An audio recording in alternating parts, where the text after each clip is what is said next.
মঙ্গলবার কলিঙ্গ স্টেডিয়ামে ওড়িশা এফসির বিরুদ্ধে গুরুত্বপূর্ণ আইএসএল সেমিফাইনাল ম্যাচ খেলতে নামছে মোহনবাগান দল।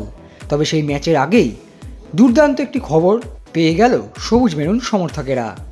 আইএসএল ফাইনাল হতে পারে যুবভারতী ক্রীড়াঙ্গনেই। আর এর কারণ হিসেবেও মঙ্গলবার আইএসএলের অফিসিয়াল ওয়েবসাইট থেকে জানিয়ে দেওয়া হলো এমনই। খবর অনুযায়ী ফাইনালে ওঠা দুই দলের মধ্যে যে দলের র্যাঙ্কিং ভালো হবে সেই দলেরই ঘরের মাঠে হতে চলেছে এবারের আইএসএল কাপের ফাইনাল ম্যাচ। যেহেতু মোহনবাগান এবারের লিগ টেবিলের শীর্ষস্থানে শেষ করেছে এবং অসাধারণ ফুটবল খেলেছে, তার ফলে সেমিফাইনালে দুই লেগে মোহনবাগান দল ওড়িশা এফসিকে পরাজিত করতে পারলেই ফাইনালে তারা খেলবে ঘরের মাঠে। এক্ষেত্রে বলে রাখা ভালো, কিছুদিন আগেই গুজব রটে গেছিল ফাইনাল যুবভারতী ক্রীড়াঙ্গনে না হয়ে মুম্বাইয়ের ঘরের মাঠেও হতে পারে। তবে সব জল্পনার অবসান ঘটালো আইএসএল কর্তৃপক্ষ। প্রসঙ্গত, একদিকে যেমন সেমিফাইনালে মোহনবাগান মুখোমুখি হতে চলেছে ওড়িশা এফসির, অন্যদিকে মুম্বাই সিটি এফসি মুখোমুখি হবে এফসি গোয়ার।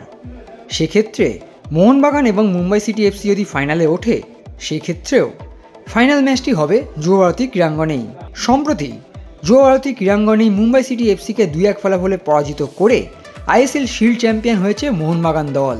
যদি মোহনবাগান এবং মুম্বাই দল ফাইনালে ওঠে, তাহলে আরও একবার যুবভারতী ক্রীড়াঙ্গনে 60,000 গ্যালারি দেখার সুযোগ পেয়ে যাবে আইএসএলের মেগা ম্যাচ।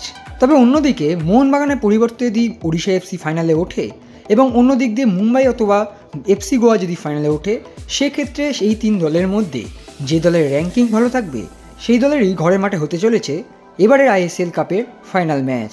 তবে শিল্ড ফাইনালের পরে আরও একটি ফাইনাল দেখার সুবর্ণ সুযোগ পেয়ে গেলেন সবুজ মেরুন সমর্থকেরা।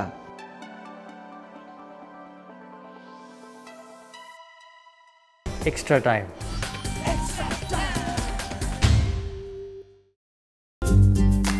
লেটেস্ট নিউজ আর এক্সক্লুসিভ ভিডিওর সঙ্গে আপডেট থাকতে এখনই সাবস্ক্রাইব করুন আমাদের ইউটিউব চ্যানেল। বেল আইকনে ক্লিক করতে ভুলবেন না যেন।